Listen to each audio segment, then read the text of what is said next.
محمد وعجل فرجه یا علی اللهم صل على محمد وآل محمد وعجل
فضیلت کا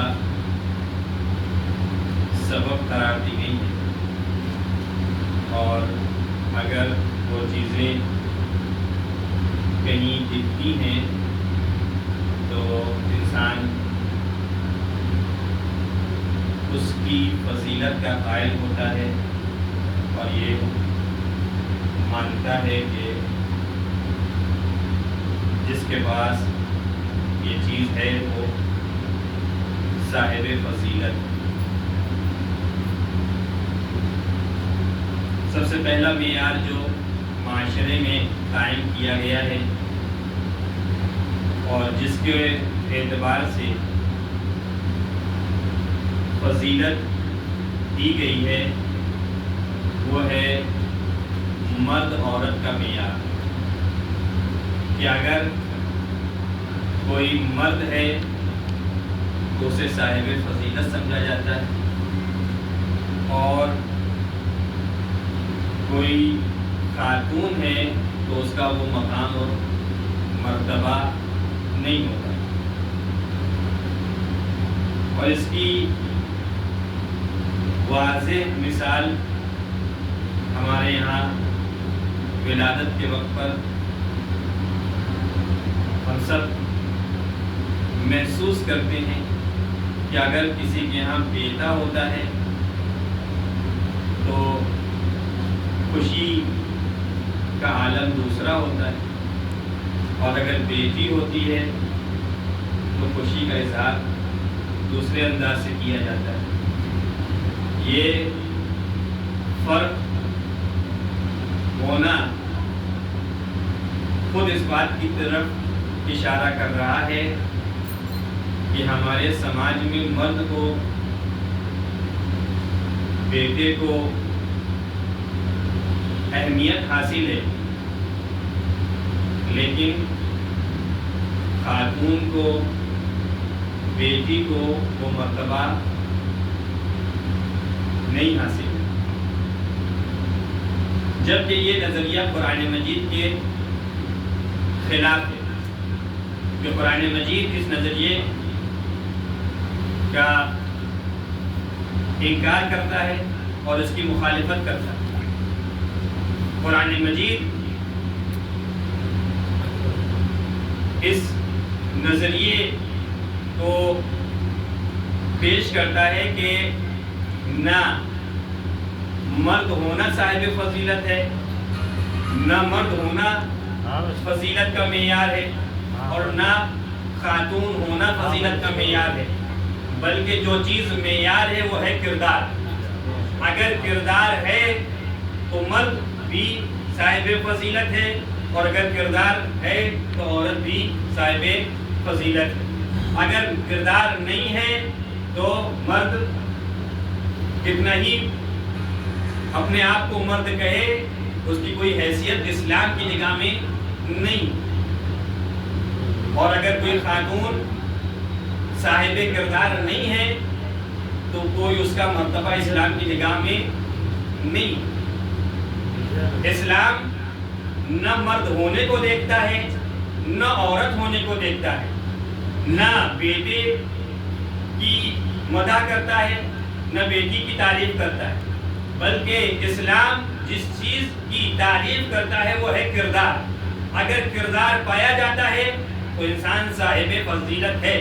یہی وجہ ہے کہ ہمارے درمیان تو یہ فرق اور یہ امتیاز قائم کر دیا گیا ہے کہ جو مرد ہے وہ صاحب فضیلت ہے، اور جو خاتون ہے اس کا وہ مرتبہ، وہ مقام نہیں ہے. لیکن اسلام آ کر کے اس خاتون کا تذکرہ کر رہا ہے کہ جو خاتون اپنے وقت کی با کردار خاتون تھی، اور جس نے اس حالت میں کہ جہاں کے اوپر اچھے اچھوں کے قدم میں لغزش پیدا ہو جاتی ہے، اس وقت اپنے ایمان کی، اپنے کردار کی حفاظت کی ہے. تو قرآن آ کر کے اس کو آئیڈیل بنا رہا ہے. قرآن اس کو آ کر کے آئیڈیل بنا رہا ہے. آواز دے رہا ہے ضرب اللہ مثلا للذین آمنوا امرأۃ فرعون، کہ اللہ مثال پیش کر رہا ہے، آئیڈیل بنا رہا ہے. کس کو؟ زن فرعون کو. زن فرعون کو یعنی جناب آسیہ کو اللہ آئیڈیل بنا رہا ہے. کس کے لیے آئیڈیل بنا رہا ہے؟ اہل ایمان کے لیے آئیڈیل بنا رہا ہے. یعنی یہ بتا رہا ہے کہ دیکھو تمہاری نگاہ میں مرد کی فضیلت ہے اور عورت کو وہ مقام حاصل نہیں ہے، لیکن میری نگاہ میں، قرآن کی نگاہ میں، اسلام کی نگاہ میں صاحب فضیلت وہ ہے کہ جس کے اندر کردار پایا جاتا ہے. لہذا یہ یاد رکھنا کہ تم خاتون کو کم سمجھتے ہو، کم مرتبے کی حیثیت پر جانتے ہو، یہ مانتے ہو کہ اس کا وہ مقام نہیں ہے، اس کا وہ مرتبہ نہیں ہے. لیکن یہ یاد رکھو جب ہم آ کر کے مثال پیش کریں گے تو کسی مرد کی مثال نہیں پیش کریں گے، بلکہ تمہارے سامنے عورت کی مثال پیش کریں گے، اور عورت کو لوگوں کے لیے نمونہ عمل قرار دیں گے. یہ صلوات پڑھے گا.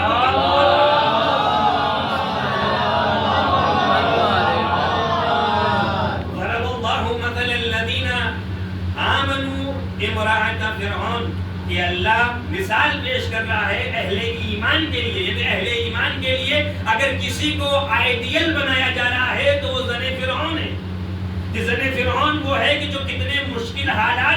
رہ کر کے اپنے ایمان کی پاسبانی کرتی ہے، اپنے ایمان کی حفاظت کرتی ہے، تو وہ مقام اسے حاصل ہوا کہ آج اس کا تذکرہ قرآن مجید میں محفوظ ہے اور لوگوں کے لیے ایک آئیڈیل ہے کہ جب بھی وہ یہ چاہتا ہے کہ سخت حالات میں اپنے دین کے مطابق، اپنے اسلام کے مطابق، اپنی شریعت کے مطابق عمل کرے تو زن فرعون کو اٹھا کر کے دیکھ لیں، زن فرعون کے واقعے اور زن فرعون کے کردار کو اٹھا کر کے دیکھ لیں کس طریقے سے انہوں نے اپنے ایمان کی حفاظت کی۔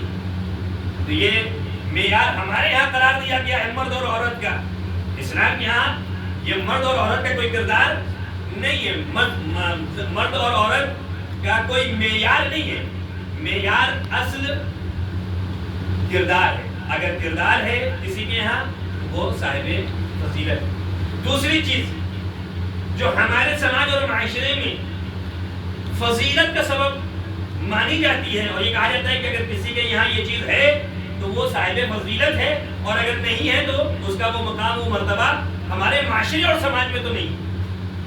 ان میں سے ایک چیز ہے رنگ اور نسل، کہ اگر کوئی انسان گورا ہے تو اس کی اہمیت ہمارے سماج میں زیادہ ہے، اور اگر کسی کا رنگ سیاہ ہے، کالا ہے، تو اس کو اس اعتبار سے نہیں دیکھا جاتا، اس کو اس انداز سے اہمیت نہیں دی جاتی۔ تو اگر ہم اپنے سماج کا معائنہ کریں تو ہمیں یہاں پر یہ چیز نظر آتی ہے کہ جس کا رنگ سفید، جس کا رنگ گورا، وہ صاحب فضیلت، اور جس کا رنگ سیاہ، جس کا رنگ کالا، وہ مقام و مرتبہ نہیں رکھتا، جبکہ اسلام نے اس کی بھی مخالفت کی۔ اسلام کہتا ہے کہ یہ جو معیار تم نے قائم کیا ہے یہ تمہارا قائم کردہ معیار ہے، اس کا اسلام سے کوئی تعلق نہیں ہے، اسلام ان تمام چیزوں کو قبول نہیں کرتا۔ یہی وجہ ہے کہ جب وہ مقام پیغمبر اکرم حضرت محمد مصطفیٰ صلی اللہ علیہ وسلم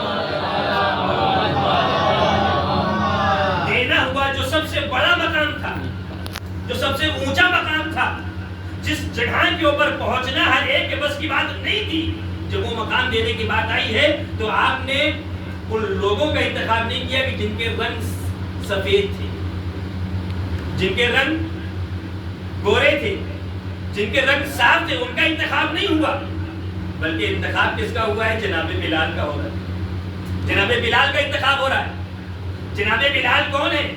جناب بلال وہ ہیں کہ جو سیاہ رنگ کے حامل ہیں، یعنی ان کا رنگ سیاہ ہے، غلام ہے، ان کو فضیلت دی جا رہی ہے، وہ مقام دیا جا رہا ہے کہ جو مقام کوئی معمولی مقام نہیں ہے، مؤذن، یعنی اسلام کی طرف بلانے والا، نماز کی طرف بلانے والا، مسجد کی طرف بلانے والا، ایسا مقام جس کو بیان کیا گیا کہ روایت میں کہ اگر کسی کو مؤذن یعنی اذان دینے کا ثواب پتہ چل جائے تو آپس میں جنگ اور خوریزی برپا ہو جائے اس ثواب کو حاصل کرنے کے لیے۔ یہ منزل ہے، اور یہ مقام کس کو دیا جا رہا ہے؟ یہ مقام جناب بلال کو دیا جا رہا ہے۔ کون ہے؟ جو غلام ہیں، جن کا رنگ سیاہ ہے، ان کو وہ مقام دیا جا رہا ہے۔ اب یہاں کے اوپر آئے ہیں لوگ، ایسا نہیں ہے کہ لوگ نہیں آئے، لوگ آئے ہیں پیغمبر اکرم کی بارگاہ میں، اور آنے کے بعد عرض کی یا رسول اللہ آپ نے یہ مقام بلال کو کیوں دے دیا؟ حالانکہ ان کو اس سے مطلب نہیں تھا کہ وہ کیسے تلفظ کر رہے، ان کو تو اس سے مطلب تھا کہ یہ غلام ہو کر کے ہمیں بلائے، یہ غلام ہو کر کے ہمیں مسجد کی طرف بلائے، اس کی کیا حیثیت، اس کی کیا وقت، اس کا کیا مقام، اس کی کیا اہمیت، یہ ہمیں بلا رہا ہے، ہم اس کو بلاتے ہیں، یہ ہماری آواز تک توڑ کر کے آتا ہے، آج ہمیں اس کی آواز کے اوپر توڑ کے جانا پڑ رہا ہے، آج ہمیں اس کی آواز کے اوپر توڑ کے جانا پڑ رہا ہے۔ اگر ہم اس کو بلاتے تھے، جو ہم کہتے تھے وہ یہ کرتا تھا، آج یہ جو کہہ رہا ہے وہ ہمیں کرنا پڑ رہا ہے، تو وہاں پر ان لوگوں نے یہ تو یہ کہہ نہیں سکتے تھے پیغمبر اکرم کی بارگاہ میں کہ یا رسول اللہ یہ تو غلام تھا، اس کو آپ نے کیسے یہ مقام دے دیا؟ تو یہ تو نہیں کہہ سکتے تھے. تو وہاں کے اوپر انہوں نے اس طریقے سے آ کر کے بات کہی کہ یا رسول اللہ یہ جو اذان دیتا ہے اس کی اذان میں غلطی پائی جاتی ہے، اور وہ غلطی یہ ہے کہ یہ اشہدو کی جگہ کے اوپر اشہدو کہتا ہے، اشہدو سین کہتا ہے، شین نہیں بول پاتے تھے، وہ اشہدو کی جگہ کے اوپر اشہدو کہتے. تو وہاں کے اوپر پیغمبر اکرم نے ایک تاریخی جملہ ارشاد فرمایا، اور وہ یہ کہ سینو بلال عند اللہ شین، کہ بلال کی سین اللہ کی نگاہ میں شین ہے. بلال کی سین اللہ کی نگاہ میں شین ہے. اللہ سین اور شین کے فرق کو نہیں دیکھتا، اللہ کردار کو دیکھتا ہے. اگر کردار کے مالک ہو تو تمہیں یہ مقام اور مرتبہ حاصل ہوگا، اور اگر کردار کے مالک نہ ہو تو تم کتنا ہی اپنے آپ کو سردار کہتے رہو، اللہ کی نگاہ میں تمہاری کوئی حیثیت نہیں ہے. یہ سلوات پڑھے پر محمد.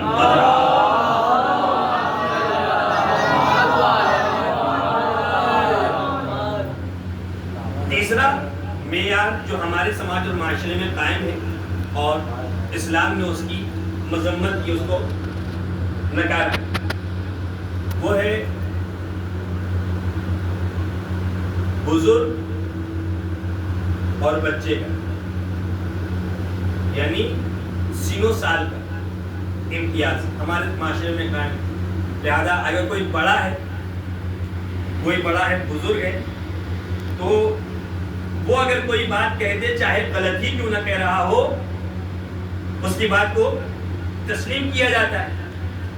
اور کوئی چھوٹا کیوں نہ صحیح بات کہہ رہا ہو، اس کی بات کو یہ کہہ کر کے نکال دیا جاتا ہے کہ یہ تو بچہ ہے، اس کی بات کی کوئی اہمیت نہیں. اسلام اس نظریے کو قبول نہیں کرتا. اسلام کہتا ہے کہ بزرگی اور بچپنا یہ معیار نہیں ہے، معیار قول حق ہے، معیار کردار ہے، معیار حق ہے. اگر بڑا ہو کر کے وہ بات کہہ رہا ہو کہ جو حق نہیں ہے، تو کتنا ہی وہ بڑا ہو اسلام کی نگاہ میں اس کی کوئی اہمیت نہیں. اور اگر کوئی چھوٹا ہے اور چھوٹے ہونے کے باوجود وہ بات کہہ رہا ہے کہ جو حق ہے، اس کی نگاہ میں اس کی اہمیت، اسلام کی نگاہ میں اہمیت. اور اگر اسلام کی نگاہ میں صرف بزرگوں ہی کی اہمیت ہوتی، لیکن یہاں کے اوپر جو گفتگو ہے اس میں تھوڑا سا ایک دائرے کی ضرورت ہے، یعنی ایک حد کی ضرورت ہے، ایک چیز کی وضاحت کی ضرورت. بہرحال اپنے یہاں کے اوپر ہے کہ بڑے کا جو مقام ہے وہ ایسا نہیں ہے کہ اسلام اس مقام کو نکارا. وہ جو بڑا ہے وہ لائق احترام، اس کا احترام ہمارے اوپر فرض، ہماری ذمہ داری ہے کہ ہم اس کا احترام کریں. ہماری ذمہ داری ہے کہ ہم اس کو وہ مقام اور منزلت دیں کہ جو ایک بڑے بزرگ کو دی جاتی ہے. ہمارے معاشرے میں اگر بڑے بزرگوں کا احترام نہ رہ جائے گا تو پھر وہ ساری قدریں، وہ سارے جو ویلیوز ہیں وہ سب ختم ہو جائیں گے. لہٰذا بڑوں کا احترام تو اپنی جگہ کے اوپر اسلام اس کو مانتا ہے اور اس کو تسلیم کرتا ہے، اور یہ کہتا ہے کہ بڑوں کا احترام ہونا چاہیے. لیکن میں جس جہت سے گفتگو کرنا چاہتا ہوں آپ کے سامنے وہ دوسرا ہے. وہ یہ ہے کہ اگر کوئی انسان بڑا ہے اور بڑا ہونے کے بعد یہ سوچ رہا ہے کہ جو ہم کہہ دیں گے وہ چاہے صحیح ہو چاہے غلط ہو، وہ بات ہماری مان لی جائے گی، تو اس کو اسلام نہیں قبول کرتا. اسلام کہتا ہے کہ اگر تم غلط بات کہہ رہے ہو تو تم کتنے ہی بڑے کیوں نہ ہو، ہماری نگاہ میں تمہاری کوئی اہمیت نہیں ہے. اور اگر کوئی انسان چھوٹا ہے، کوئی بچہ ہے اور وہ صحیح بات کہہ رہا ہے تو اس کی اہمیت، اور اس کو اگر آپ دیکھنا چاہتے ہیں تو آپ یہ دیکھ لیجیے کہ اللہ نے جتنے بھی منصب رکھے، ایسا نہیں ہے کہ وہ منصب اٹھا کر کے کسی بزرگ کے حوالے کر دیا، یعنی جتنے بھی منصب ہوں صرف ان کو دیے جا رہے ہوں کہ جو بڑے ہیں، جو بزرگ ہیں. اگر ایسا ہوتا تو یہ سمجھ میں آتا کہ اللہ صرف اور صرف بزرگوں کو یہ منصب دے سکتا ہے، اس کے علاوہ اللہ کی نگاہ میں بچے کی کوئی حیثیت نہیں ہے. لیکن قرآن مجید نے ہمیں بتایا کہ جس طریقے سے اللہ نے بزرگوں کو کو مرتبے اور مقام عطا کیے ہیں اسی طریقے سے بچوں کو بھی مقام اور مرتبے عطا کیے ہیں تاکہ تم سمجھ سکو کہ جو مقام بزرگوں کا ہے وہی مقام بچوں کا ہے. کس معاملے میں؟ قول حق کے معاملے میں, کردار کے معاملے میں. اگر بڑا ہے اور وہ صحیح بات کہہ رہا ہے تو اس کی ہماری نگاہ میں اہمیت ہے, اور اگر چھوٹا ہے اور وہ صحیح بات کہہ رہا ہے تو اس کی بھی ہماری نگاہ میں اہمیت ہے. لہذا قرآن مجید آ کر کے آواز دے رہا ہے جناب عیسیٰ کے بارے میں. قرآن آواز دے رہا ہے کہ ہم نے عیسیٰ کو جو نبوت عطا کی ہے تو وہ بزرگی میں عطا نہیں کی ہے, وہ اس وقت عطا نہیں کی جب وہ بوڑھے ہو گئے تھے, بلکہ اس وقت عطا کی ہے کہ جب وہ گہوارے میں تھے. جب وہ گہوارے میں تھے تب ہم نے ان کو یہ نبوت عطا کی ہے, تب ہم نے ان کو یہ مقام عطا کیا ہے. نبوت کا گہوارے میں ملنا, رسالت کا گہوارے میں ملنا یہ بتا رہا ہے کہ اللہ کی نگاہ میں بزرگی اور بچپنا معیار نہیں ہے, بلکہ اللہ کی نگاہ میں کردار معیار ہے. اگر کردار کے حامل ہوگے تو تم چاہے کتنے ہی چھوٹے کیوں نہ ہو, اللہ تمہیں منصبوں سے نوازتا ہوا نظر آئے گا. اس سلمان بڑے بر محمد یا علی.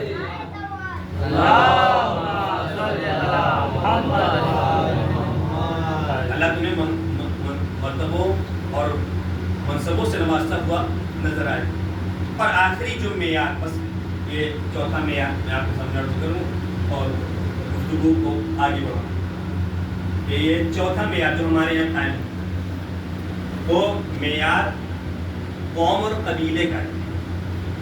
پہلا معیار کیا تھا؟ پہلا معیار صرف تھا, یعنی مرد اور عورت کے ہونے کے اعتبار سے.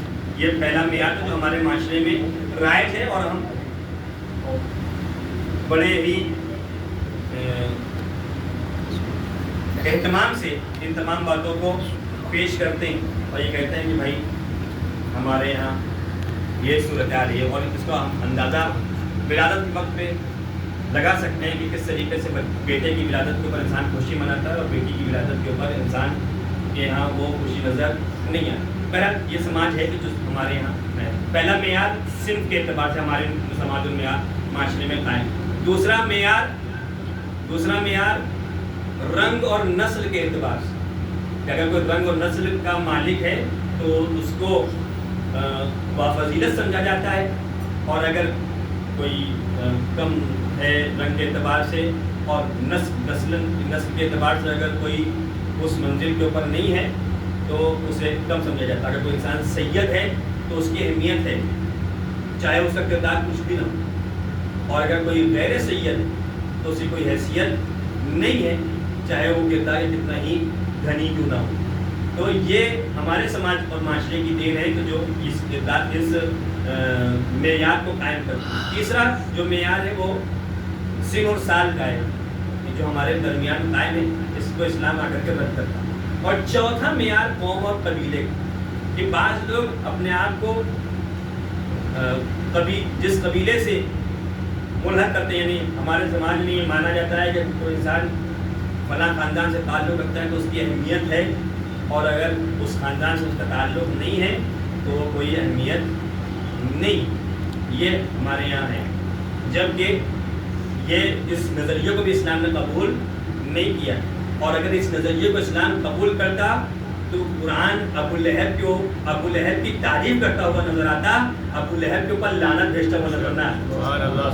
لعنت بھیجنا اس بات کی دلیل ہے کہ خاندان کا ہونا معیار نہیں ہے بلکہ کردار کا ہونا معیار ہے. اگر تمہارے یہاں کردار پایا جاتا ہے تو تم عجم کے ہی رہنے والے کیوں نہ ہو, عرب سے کافی دور رہ رہے ہو, خاندان سے کافی دور رہ رہے ہو, اس خاندان سے تمہارا تعلق نہیں ہے, لیکن تمہارے اندر کردار پایا جانا ہے, تو پیغمبر اکرم یہ آواز دیتے ہوئے نظر آ رہے ہیں, السلمان منا اہل البیت, سلمان ہم اہل بیت میں سے ہیں. اور اگر کردار کا حامل نہیں ہے اور انسان خاندان میں ہی ہے لیکن کردار کا حامل نہیں ہے تو قرآن اس کے اوپر لعنت بھیجتا ہوا نظر آ رہا ہے. تبت یدا ابی لہب وتب, کہ تب ابو لہب کے ہاتھ ٹوٹ جائیں. صلوات پڑھیں پر محمد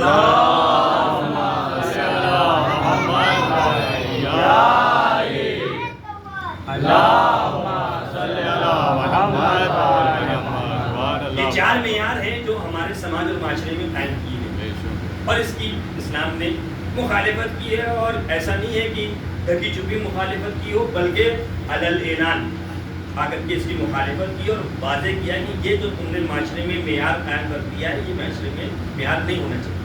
اصل معاشرے میں معیار کیا ہونا چاہیے، میں بس آپ کے سامنے بات کروں اور بات کو تمام کروں کہ اصل معیار ہونا کیا چاہیے، اسلام کیا معاشرے میں کیسا معیار ہونا چاہیے۔ قرآن آواز دیتا ہے کہ معیار تمہارے یہاں فضیلت کے لیے علم ہونا چاہیے۔ اگر کسی کے پاس علم ہے تو وہ صاحب فضیلت ہے، اور اگر کسی کے پاس علم نہیں ہے تو اس کی کوئی حیثیت نہیں۔ قرآن مجید آواز دے رہا ہے هل يستوي الذين يعلمون والذين لا يعلمون، کیا وہ لوگ جو علم رکھتے ہیں اور وہ لوگ جو جاہل ہیں برابر ہو سکتے ہیں؟ قرآن کہتا ہے ہرگز برابر نہیں ہو سکتے۔ لہذا اگر تمہیں فضیلت حاصل کرنی ہے تو علم کے میدان میں قدم آگے بڑھاؤ، علم کے میدان میں سربلندی حاصل کرتے ہوئے نظر آؤ، علم کے میدان میں آگے بڑھتے ہوئے نظر آؤ۔ لہذا قرآن اس پہلو کو ہمارے سامنے پیش کرتا ہے، اور یہی علم ہے جو فرق پیدا کر دیتا ہے۔ شعور اور شعور میں فرق کیا ہے؟ شعور اور شعور یہ دونوں اگر دیکھے جائیں تو لکھنے کے اعتبار سے تقریباً ایک ہی ہے، بس ایک حرف کا فرق۔ شعور میں شین واو رے ہے، اور شعور میں شین عین واو رے ہے۔ اگر حروف کے اعتبار دیکھا جائے تو جو شعور میں حروف ہے وہی شعور میں بھی حروف ہے۔ شعور یعنی سمجھ، شعور یعنی انسان کے اندر جو درک کرنے کی صلاحیت پائی جاتی ہے اس کو شعور کہا جاتا ہے۔ کسی چیز کو سمجھنے کی صلاحیت پائی جاتی ہے اس کو شعور کہا جاتا ہے۔ بس میں بات کو ختم کر رہا ہوں کہ شعور اور شعور میں جو چیز فرق پیدا کر دیتی ہے وہ ہے عین، کہ عین ہی سے علم بنتا ہے، عین ہی سے علم بنتا ہے۔ کہ اگر یہ دیکھنا چاہتے ہو کہ کسی کے شعور میں شعور پایا جاتا ہے کہ نہیں پایا جاتا تو یہ دیکھو کہ اس کے اندر علم پایا جاتا ہے کہ نہیں پایا جاتا۔ اگر علم پایا جاتا ہے تو اس کا شعور بھی اپنی جگہ کے اوپر شعور ہے، لیکن اگر علم نہیں پایا جاتا ہے تو وہ شعور، وہ شعور بھی، یعنی وہ جو ہمارے یہاں جس سے شعور کہا جاتا ہے وہ شعور بھی ہمارے یہاں وہ شعور ہے۔ اسلام کی نگاہ میں وہ شعور ہے۔ جو علم کے بغیر ہو وہ شعور ہے، اور جو علم کے ساتھ ہو وہ شعور ہے۔ اور دونوں میں کیا فرق ہے؟ بس میں آپ کے سامنے باتیں کروں، بات کو میں تمام کروں۔ دونوں میں فرق کیا ہے؟ جہاں کے اوپر شعور ہوتا ہے وہاں کے اوپر نمازوں پہ نمازیں ہوتی ہیں، وہاں کے اوپر روزوں کے اوپر روزے ہوتے ہیں، وہاں کے اوپر حج کے اوپر حج ہوتے ہیں، وہاں کے اوپر زکاتوں کے اوپر زکاتیں ہوتی ہیں، وہاں کے اوپر خمس کے اوپر خمس ہوتا ہے، وہاں کے اوپر انسان عبادتوں کو میں زندگی بسر کرتا ہوا نظر آتا ہے۔ صبح سے لے کر کے شام تک کے صرف اسی بات کا اعلان کرتا ہوا نظر آتا ہے کہ میں نماز پڑھنے جا رہا ہوں، میں روزہ رکھے ہوئے ہوں، میں فلاں کام کو کرتا ہوں، میں فلاں کام کرتا ہوں، سارے کام کہتا ہوا نظر آتا ہے۔ لیکن یہ ساری چیزیں شعور ہیں، شعور۔ لیکن جہاں کے اوپر شعور ہوتا ہے وہاں کے اوپر کثرت عبادت تو نہیں ہوتی، وہاں کے اوپر کوئی ایسا نہیں ہوتا کہ بہت زیادہ عبادتیں ہوں، وہاں کے اوپر ایک ضربت ہوتی ہے اور وہ ثقلین کے اوپر بھاری ہو جایا کرتی ہے۔ ضربت علی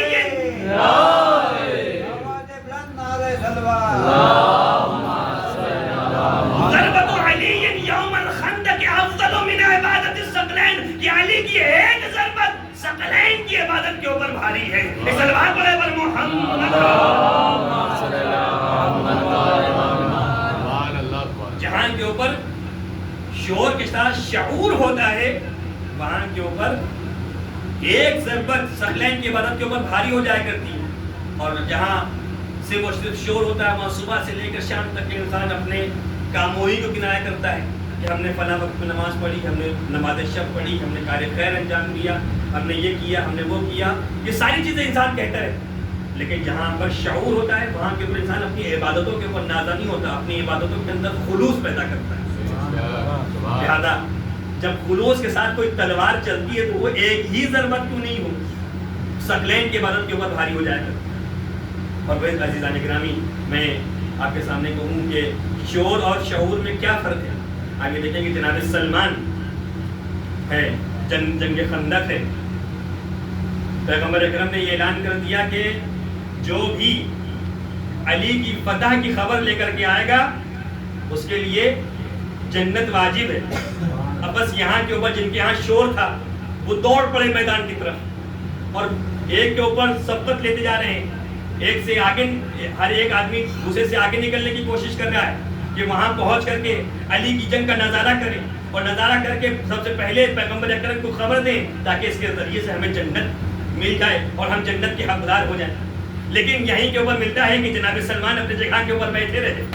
جناب سلمان اپنی جگہ کے اوپر بیٹھے رہے کیونکہ ان کے اندر شعور پایا جاتا تھا, شور نہیں پایا جاتا تھا. لہذا تاریخ یہ بتاتی ہے کہ لوگ گئے ہیں, لوگوں نے جنگ کا معائنہ کیا ہے, جنگ کو دیکھا ہے, اور جب مولائے کائنات کو فتح حاصل ہو گئی تو وہاں کے اوپر لوگ دوڑے پیغمبر اکرم کو خبر دینے کے لیے. ہر آدمی دوسرے کے اوپر سبقت کرتا جا رہا تھا, یہ چاہ رہا تھا کہ ہم سب سے پہلے پہنچ جائیں. لیکن جب بھی جو بھی پہنچا تھا پیغمبر اکرم کی بارگاہ میں, پیغمبر اکرم سے جب وہ آ کر کہتا تھا کہ علی جیت گئے تو کہتے تھے کہ یہ خبر تم سے پہلے سلمان نے دے دی ہے, یہ خبر تم سے پہلے سلمان نے دے دی ہے. تم جو جتنے بھی لوگ آتے جاتے تھے وہ آ کر کے خبر دیتے جاتے تھے اور پیغمبر اکرم یہ کہتے جاتے تھے کہ یہ خبر سلمان نے دے دی ہے, یہ خبر سلمان نے دے دی ہے, یہ خبر سلمان نے دے دی ہے. تو وہاں کے اوپر لوگوں کے اندر اعتراض پیدا ہوا کہ یہ کیسے ہے کہ سلمان اپنی جگہ سے ہلے نہیں, جنگ کا معائنہ انہوں نے کیا نہیں, جنگ کو انہوں نے دیکھا نہیں, کس طریقے سے انہوں نے آ کر کے خبر دے دی, کس طریقے سے انہوں نے بتا دیا, ہم سے پہلے کیسے بتا دیا, ہم ہی پہلے آئے ہیں یہاں کے اوپر بتانے کے لیے, ان کو کیسے معلوم ہوا کہ علی جیت گئے. تو وہاں کے اوپر رسول اللہ کی بارگاہ میں لوگوں نے آ کر کے اعتراض کیا, یا رسول اللہ یہ تو اپنے جگہ کے اوپر بیٹھے رہے گئے نہیں, ان کو کیسے معلوم چلا کہ علی جیت گئے. تو وہاں کے اوپر پیغمبر اکرم نے کہا کہ تم خود انہی سے پوچھ لو. تب جب ان لوگوں نے پوچھا کہ یہ بتائیے کہ آپ یہیں پر بیٹھے رہے, کیسے آپ کو پتا چل گیا, کہا تمہارے آنے سے پتا چل گیا کہ علی جیت گئے.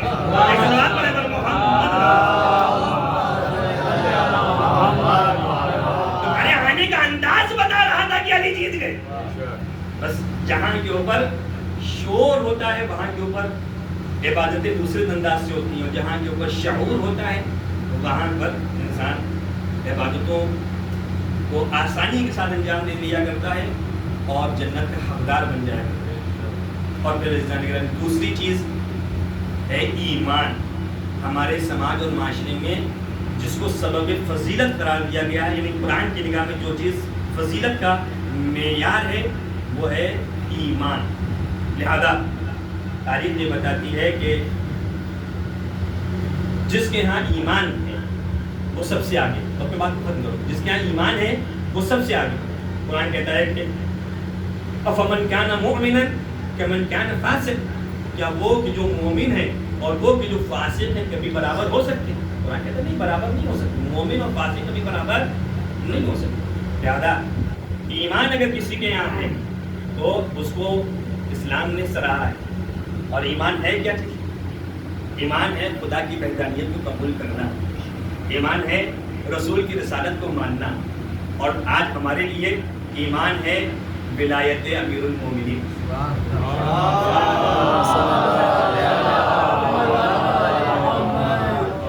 پیغمبر اکرم نے ارشاد فرمایا یا علی حب کا ایمان و بغض کا کفر و نفاق, اے علی تمہاری ہی محبت ایمان ہے اور تم سے بغض رکھنا کفر و نفاق کی علامت ہے.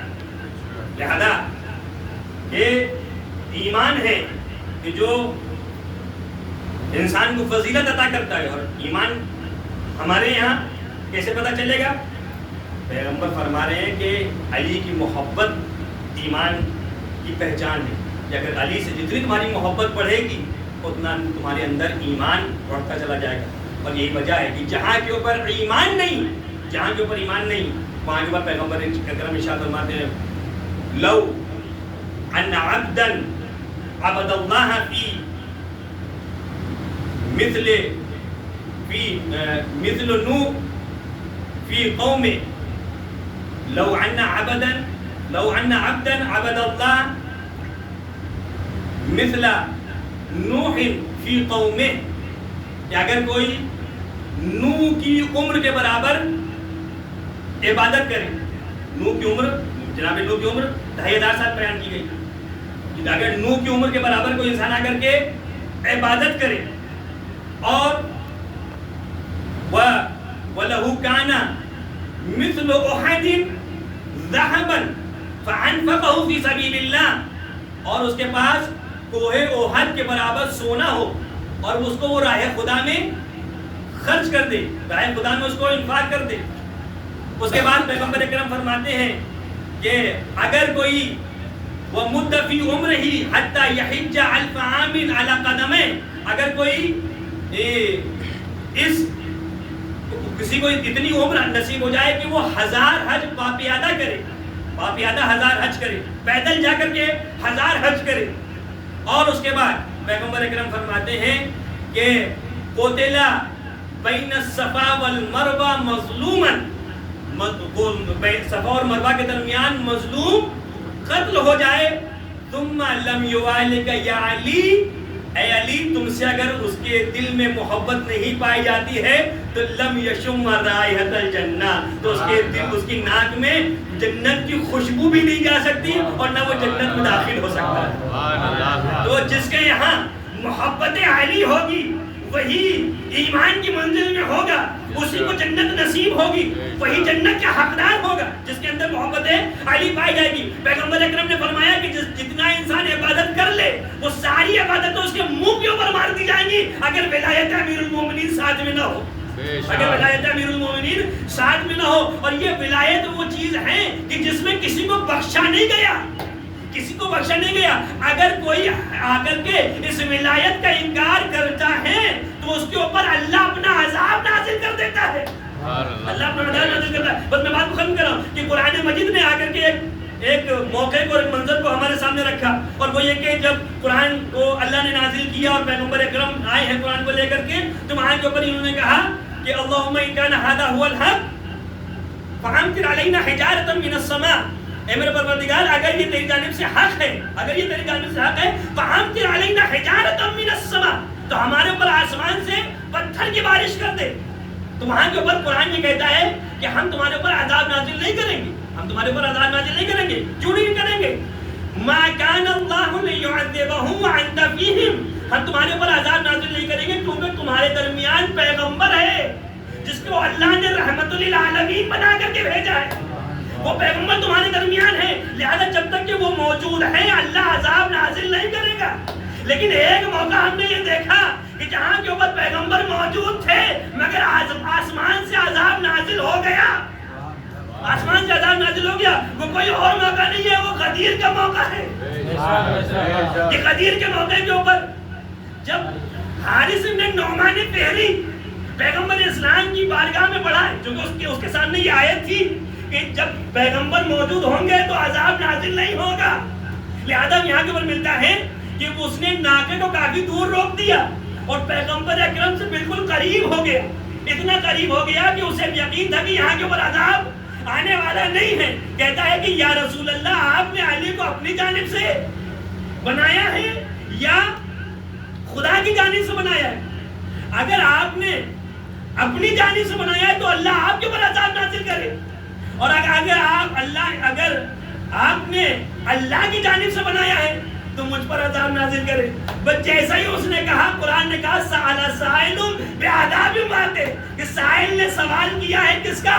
عذاب کا، عذاب کا سوال کیا ہے۔ تو اب یہاں کے اوپر تاریخ یہ بتاتی ہے کہ آسمان سے ایک پتھر نازل ہوا اور اس کو ہلاک کرتا ہوا نکل گیا، اس کو ہلاک کرتا ہوا نکل گیا۔ تو ایک جگہ کے اوپر قرآن آواز دے رہا ہے کہ اگر پیغمبر موجود ہوں گے، اگر رحمت للعالمین تمہارے درمیان ہوگا تو اللہ عذاب نازل نہیں کرے گا۔ لیکن یہ ولایت امیر المومنین ایک ایسی چیز ہے کہ پیغمبر بھی ہو تو قرآن میں اللہ اپنا قانون بدل دیتا ہے، اور اس جگہ کے اوپر جہاں پر پیغمبر ہوتے ہیں تو وہاں کے اوپر بھی عذاب نازل ہو جایا کرتا ہے۔ اس بات بڑے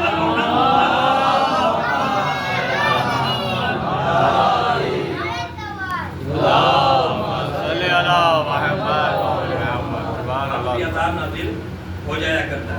لہذا یہ ایمان ہے کہ جو انسان کو فضیلت کے دہانے تک پہنچاتا ہے، انسان کو اس مقام تک پہنچاتا ہے کہ جہاں پر انسان سب سے آگے نکلتا ہوا نظر آتا ہے۔ اور پھر اس کے بعد تقویٰ ہے کہ تقویٰ جب انسان کے اندر ہوتا ہے، پاکیزگی جب انسان کے اندر ہوتی ہے تو یہ اس کو آگے بڑھاتی ہے، اس کو مقام اور مرتبہ عطا کرتی ہے۔ کہ اگر یہ تقویٰ نہ ہو تو سارا انسان کا عمل بیکار ہو جاتا ہے۔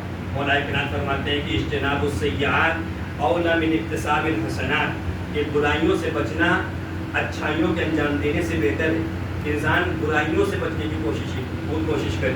لہذا ہم نے بہت واقعہ ان گاؤں کے سامنے ہیں کہ امام موسیٰ کاظم علیہ السلام کا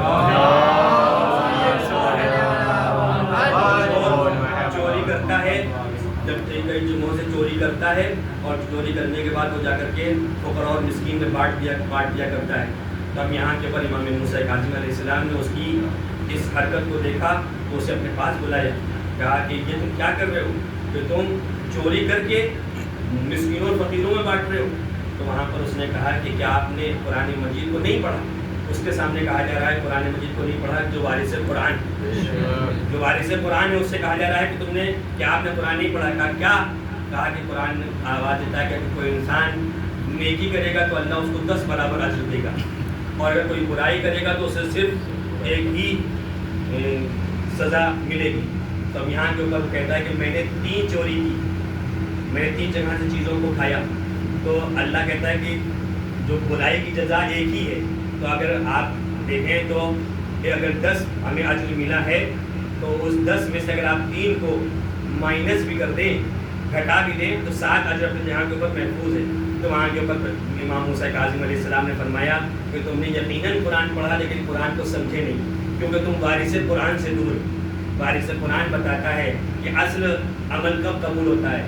امام موسیٰ کاظم علیہ السلام فرماتے ہیں کہ عمل تب قبول ہوتا ہے کہ جب انسان کے اندر تقویٰ پایا جاتا ہے۔ انما یتقبل اللہ من المتقین، اللہ انہی کے عمل کو قبول کرنے والا ہے جو متقین ہے۔ اور پھر عزیزان گرامی آخری چیز ہے کوشش۔ جتنا انسان قدم آگے بڑھائے، جتنا اللہ کی راہ میں جہاد کرے، جہاد کے معنی تلوار چلانا نہیں ہے، جہاد کے معنی کوشش کرنا، اپنے دین کے لیے کوشش کرنا، اپنے سماج کی بہبودی اور سماج کو بڑھانے کے لیے کوشش کرنا، یہ ساری چیزیں وہ ہیں کہ جو جہاد ہیں۔ لہٰذا اگر کوئی علم حاصل کرنے کی راہ میں کوشش کرتے ہوئے مر جائے تو اس کو وہی مرتبہ حاصل ہوگا کہ جو میدان جنگ میں شہید ہونے والے کو حاصل ہوتا ہے۔ اگر کوئی انسان اپنے کام پر جا رہا ہے اور کام پر جانے کے بعد اس کو موت آ جائے تو اس کو شہادت کی موت حاصل ہوتی ہے۔ اگر کوئی انسان محبت اہل بیت میں مر جائے تو وہ شہید ہوا کرتا ہے۔ یہ ساری چیزیں بتا رہی ہیں کہ جہاد زندگی میں ضروری ہے۔ اگر جہاد نہیں ہے تو انسان کی زندگی ناکام ہے، انسان کی زندگی ناکارہ ہے۔ انسان کو اپنی زندگی میں کوششیں کرنا ہے، انسان کو اپنی زندگی میں قدم آگے بڑھانا ہے، کوشش کرنا ہے کہ اپنے آپ کو آگے بڑھاتا رہے۔ بس عزیزان گرامی یہی وجہ ہے کہ اگر آپ یہ دیکھیں تو ہمارے یہاں امام بھی اسے مانا گیا ہے کہ جو ان تمام چاروں چیزوں میں بفضیلت ہو، تو ان تمام چیزوں میں بافضیلت ہو۔ لہذا ہم نے کسی ایسے ویسے کے اوپر ایمان ہم نے کسی ایسے ویسے کی بیعت نہیں کی ہے، ہم کسی ایسے ویسے کے اوپر ایمان نہیں لے کر کے آئے ہیں، بلکہ جسے قرآن نے بافضیلت مانا ہے اسے ہم اپنا ایمان مانتے ہوئے نظر آتے ہیں۔ لہذا اگر آپ آ کر کے دیکھیں تو آپ دیکھیں گے کہ اگر کوئی مومن ہے تو قرآن کہتا ہے کہ وہ بافضیلت ہے، قرآن کہتا ہے کہ وہ بافضیلت ہے، لیکن ہم نے اسے امام مانا ہے جو صرف مومن نہیں ہے بلکہ امیر المومنین ہے۔ جو امیر المومنین ہے اس کو ہم نے امام مانا ہے۔ اور پھر عزیزان گرامی متقی ہونا، تقویٰ اگر کسی کے اندر ہے تو وہ باعث فضیلت ہے، وہ انسان کو آگے بڑھا دیتا ہے، وہ فضیلت کی مقام تک پہنچا دیتا ہے۔ تو ایک متقی کی جب اتنی فضیلت ہے تو ہم نے تو اسے امام مانا ہے جو امام المتقین ہے، ہم نے اسے امام مانا ہے جو امام المتقین ہے۔ اور پھر اگر آپ اس کے علم کے اعتبار سے دیکھیں تو ہم نے تو اسے امام مانا ہے کہ جو ممبر پر بیٹھتا ہے تو یہ آواز دیتا جاتا ہے کہ سلونی سلونی قبل ان تفتنونی، پوچھ لو قبل سے کہ تم مجھے کھو دو، قبل سے کہ تم مجھے کھو دو۔ اور پھر جہاد کی منزل میں ایسا جہاد کرتا ہوا نظر آتا ہے کہ جہاں کے اوپر بندے اس کی تعریف نہیں کرتے بلکہ اللہ اس کی تعریف کرتا ہوا نظر آتا ہے۔ لا فتح الا علی لا سیف الا ذوالجلال، نہ علی جیسا کوئی مرد ہے نہ ذوالفقار جیسی کوئی تلوار ہے۔ یہ تلوار بڑے پر محمد یا علی یہ 4 معیار ہمارے سماج اور معاشرے کے بنائے ہوئے ہیں اور یہ 4 معیار ہمارے اسلام نے ہمیں بتائے ہیں۔ ان 4 معیار میں جو اپنے آپ کو آگے بڑھائے گا وہ سب سے اہمیت کا حامل ہوگا۔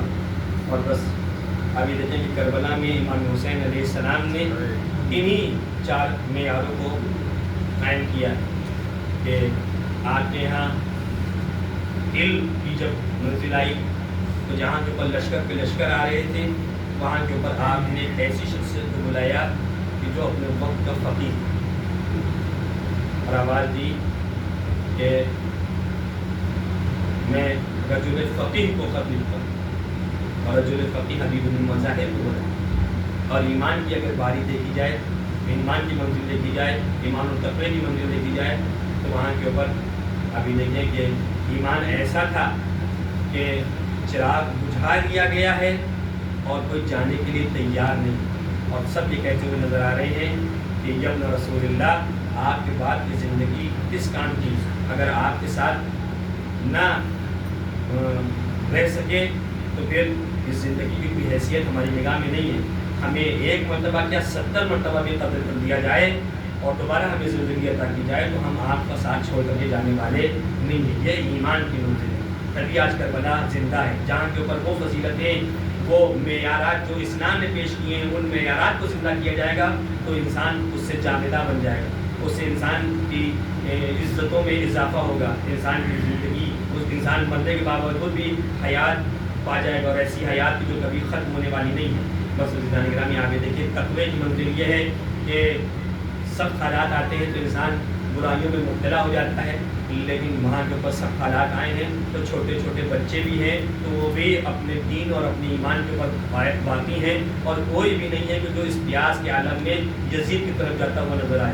ہر بچہ اپنے جگہ کے اوپر پروقار پرسکینہ یعنی ایک ایسے انداز سے بہ رہا ہے کہ جہاں کے اوپر دشمن کے اندر اتنی مجال نہیں ہے کہ وہ ان کی آنکھوں میں آنکھیں ڈال کر کے بات کر سکے. یہاں پر بڑوں کی تو بات چھوڑیں 6 ماہ کا جو بچہ ہوتا ہے وہ بھی دشمن کے مقابل میں آتا ہوا دکھائی دیتا ہے اور بتاتا ہے کہ ہم حسین کے ماننے والے ہیں اور ہمارے اندر وہ کمال پایا جاتا ہے کہ جس کمال کے بعد انسان ظلم کے سامنے سر نہیں جھکاتا. اور پھر عزیز و جہاد بھی ایسا ہے کہ جہاں کے اوپر جسم کے ٹکڑے ٹکڑے ہو گئے مگر کوئی ایک بھی نہ تھا کہ جو اپنے موقف اور اپنے دین سے ہٹتا ہوا نظر آئے اپنی بات سے ہٹتا ہوا نظر آئے. جو کہہ دیا اس کے اوپر ڈٹے رہے. یہ کردار ہے اور پھر یہ کردار ہی تھا کہ جو کربلا میں ہمیں نظر آیا کہ شاعر کہتا ہے کہ اکبر کا جہاں سر ہے وہیں جون کا سر ہے شبیر کا زانو ہے مساوات کی دنیا.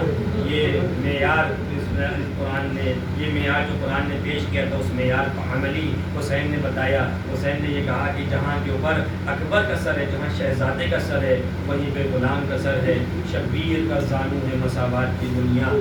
یہ مساوات ہے کہ جو کربلا میں ہمیں دکھائی جائے. کردار اگر ہے کسی کے یہاں تو یہ سب سے بڑی دولت ہے یہ سب سے بڑی اس کے پاس ثروت ہے اور یہی اس کو آگے مقام تک پہنچانے والی ہے. بس گرامی ان تمام میں ایک ابو الفضل عباس بھی تھے پر دو جملے جناب ابو الفضل عباس متعلق سن لیجئے اور میں بات کو تمام کر رہا ہوں کہ جناب ابو الفضل عباس وہ ہیں کہ جو کربلا میں ایک نمایاں شخصیت ہیں ایک کربلا میں ایک نمایاں مقام رکھتے ہیں اور ابھی تک کے بہت سارے لوگ ہیں کہ جو امام حسین علیہ السلام کے پاس آ کر کے امام حسین علیہ السلام کو مشورہ دیتے ہیں لیکن ابو الفضل عباس وہ ہیں کہ جنہوں نے ذرا برابر بھی امام کو مشورہ نہیں دیا بلکہ ایک مرتبہ تاریخ یہ بتاتی ہے کہ جناب ابو الفضل عباس جب 2 محرم کو بارد کربلا ہوئے ہیں اور وہاں کے اوپر خیمے لگائے گئے ہیں تو دریائے فرات کے قریب خیمے لگائے گئے. جب فوج اشریہ پڑھنا شروع ہو گئی تو انہوں نے یہ کہا کہ یہاں سے خیموں کو ہٹایا جائے یہاں سے خیموں کو ہٹایا جائے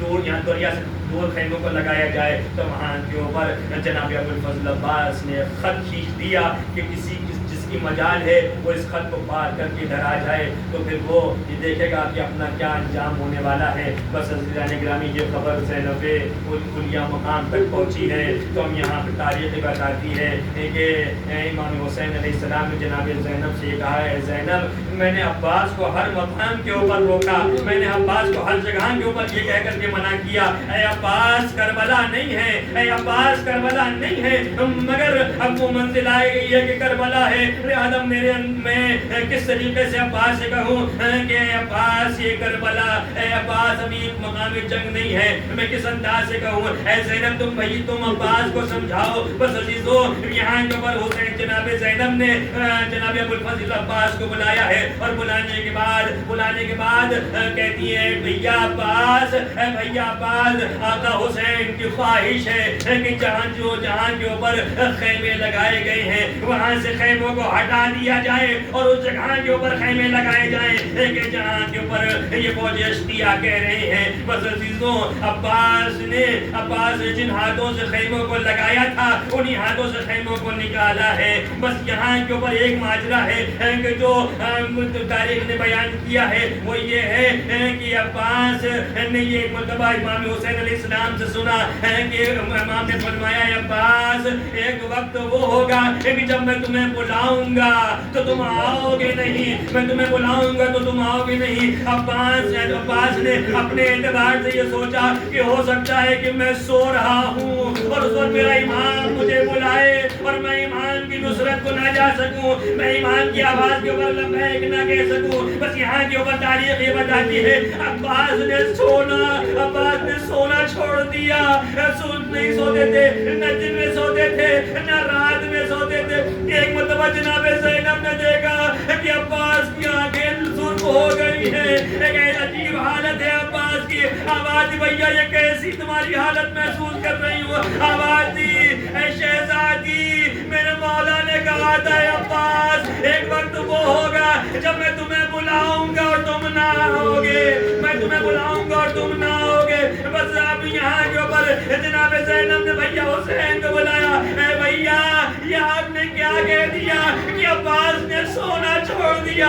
آواز دی عباس یہ وہ مقام نہیں ہے کہ جہاں پہ میں تمہیں بلاؤں گا اور تم نہیں آؤ گے، بلکہ وہ مقام تو وہ ہوگا کہ جب تم شہید ہو جاؤ گے تو میں تمہیں بلاؤں گا اور تم موت کی وجہ سے نہ آ سکو گے. بس عزیزان گرامی یہ عباس وہ ہے کہ جو حسین کی ڈھارس ہے، جو زینب و ام کلثوم کی ڈھارس ہے. بس میں نے بات کو ختم کیا. زینب و ام کلثوم کی ڈھارس ہے. یہی وجہ ہے کہ جب عباس آئے ہیں تو امام نے آواز دی، جب انہوں نے کہا کہ مولا مجھے بھی اجازت دیجیے.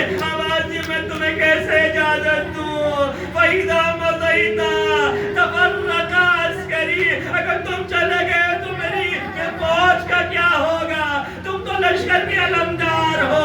جناب عباس نے دائیں جانب دیکھا، بائیں جانب دیکھا. مولا اب وہ لشکری کہاں رہا جس کی میں سالاری کیا کرتا تھا؟ روایت یہاں پہ بیان کرتی ہے کہ ابھی گفتگو ہو ہی رہی تھی کہ ایک مرتبہ بچوں کے الحدش کی صدائیں بلند ہوئی. آواز یہ میرے بھیا ایک مرتبہ بچوں کے لیے سبیل، پانی کی سبیل فراہم کر دو. جناب ابو الفضل عباس خیمے کے قریب آئے. اے سکینہ جاؤ مشکیزے کو لے کر کے آؤ. جناب سکینہ سوکھے مشکیزے کو لے کر کے آئی. علم میں مشکیزے کو باندھا. چلنا چاہتے ہیں امام نے علم کو نیچے جھکوایا. جہاں پہ نصر من اللہ وفتح قریب لکھا تھا اس جگہ کے اوپر انا للہ و انا الیہ راجعون لکھ دیا. عزیز و امام نے عباس کو تو رخصت کر دیا مگر زینب نے تمام بیویوں کو جمع کیا. اے بیویوں میں نے تم سے وعدہ کیا تھا کہ تمہارے پردے کے اوپر کوئی آنچ نہ آئے گی، لیکن عباس کے جانے کے بعد میں اس وعدے کو واپس لیتی ہوں. عزیز و عباس میدان میں آئے، فرات میں داخل ہوئے، پانی بھرا. اب چاہتے ہیں کہ مشکیزہ لے کر کے خیمے کی طرف چلے. پورا واقعہ نہیں بیان کرنا، آپ کی نگاہوں کے سامنے وہ پورا منظر ہے. بس ایک مرتبہ ایک سنسناتا ہوا تیر آیا، مشکیزے کے اوپر لگا. عباس کی آواز ٹوٹ گئی، گھوڑے کو موڑ دیا. ایک سنسناتا ہوا تیر آیا، آنکھوں میں بے مست ہو گیا. چاہتے ہیں کہ اس تیر کو نکالے، ایک ان سے آنی سر کے اوپر لگا. اب اس جگہ کے اوپر جناب سیدہ نے خود ذاکر سے کہا کہ اس مسائل کو ضرور بیان کیا کرو کہ اب تک کے جو بھی گرتا تھا وہ اپنے ہاتھوں کے ذریعے سے اپنے آپ کو سنبھال لیتا تھا، مگر جب عباس گرے ہیں تو عباس منہ کے بل زمین کربل پر آئے، آواز دی ادری کا خے یا مولایا، ادری کا خواہ اے میرے مولا میری مدد کو آئیے۔ بس عزیز و امام نے آواز دی العان انکسر ظہریاتی، اے میرے بھائی تمہارے مرنے سے میری کمر ٹوٹ گئی۔ عزیز و عباس کے قریب پہنچے ہیں، چاہتے ہیں کہ عباس کو لے کر کے چلے، مگر عباس جناب عباس نے کہا اے میرے مولا میرے جنازے کو خیمے میں لے کر کے نہ جائیے گا، میں سکینہ سے شرمندہ ہوں۔ شاید علماء اس کی وجہ یہ بھی بیان کرتے ہیں کہ عباس نے سوچا ہوگا کہ کیسے میں اپنے آقا سے کہوں کہ میرے جنازے کو بھی خیمے میں لے کر کے جائیے گا، اس لیے کہ صبح سے لے کر کے اب تک کہ وہی تھا کہ جو مسلسل لاشوں پر لاشیں اٹھا رہا تھا، اب وہ تنہا ہے، اب وہ کس طریقے سے میرے جنازے کو اٹھائے گا، لہذا آوازی میرے جنازے کو لے کر کے نہ جائیے گا۔ علم اٹھا، خیمے کی طرف بڑھا، بچوں میں آس بندھی۔ سکینہ نے کہا بھائی میں کہتی تھی بچ میرا چچا پانی لے کر کے آئے گا، دیکھو میرے چچا کا علم آ رہا ہے، علم تو آیا مگر علمدار نہ آیا۔ عزیز و سکینہ نے آواز دی اے میرے بابا اگر مجھے پتا ہوتا کہ میرا چچا واپس نہ آئے گا تو کبھی بھی سکینہ پانی کا مطالبہ